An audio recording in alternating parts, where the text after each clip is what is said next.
अथ श्री सरस्वती कवचम्।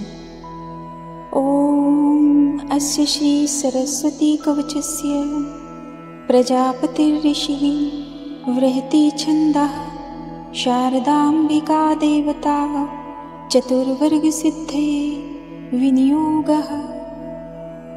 श्रीं ह्रीं सरस्वते स्वाहा शिरो मे पातु सर्वतः। श्रीवाग्देवतायै स्वाहा भालं मे सर्वदा अवतु। ॐ ह्रीं सरस्वते स्वाहेति श्रोत्रे पातु निरन्तरम्। ॐ श्रीं ह्रीं भगवते स्वाहा नेत्रयुग्मं सदा अवतु। ऐं ह्रीं वाग्वादिन्मे स्वाहा नासां मे सर्वदा अवतु। ह्रीं विद्याधिष्ठात्रदेवी स्वाहा चोष्ठं सदा अवतु।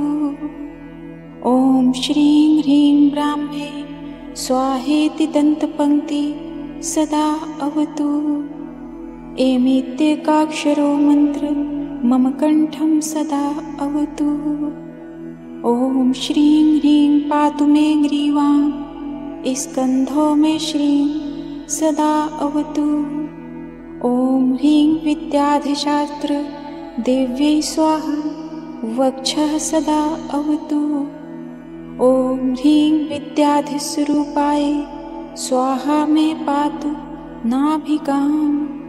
ॐ ह्रीं वागधिशास्त्र देव्यै स्वाहा मां सर्वदा अवतु। ॐ सर्वकण्ठवासिन्यै स्वाहा प्राच्यां सदा अवतु। ॐ सर्वजिह्वाग्रवासिन्यै स्वाहा अग्निदिशि रक्षतु। ॐ ऐं ह्रीं क्लीं सरस्वते बुद्धजन्ये स्वाहा सततं मन्त्रराज्यो अयं दक्षिणे मां सदा अवतु। ऐं ह्रीं श्रीं त्रयक्षरो मन्त्रो नैऋत्यां सर्वदा अवतु। ॐ ऐं जिह्वाग्रवासिन्ये स्वाहा मां वारुणे अवतु। ॐ सर्व अम्बिकायै स्वाहा वापै मां सदा अवतु।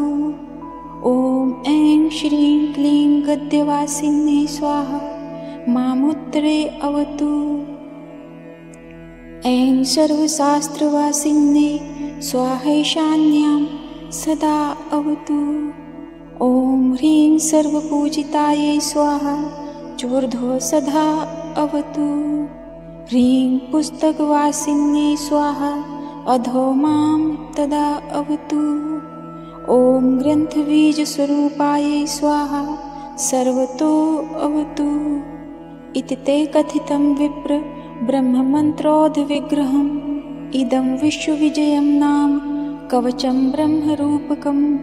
पुरा श्रुतं कर्मवक्त्रात् पर्वते गन्धमादने तव स्नेहान्मया आख्यातं प्रवक्तव्यं न कस्यचित्।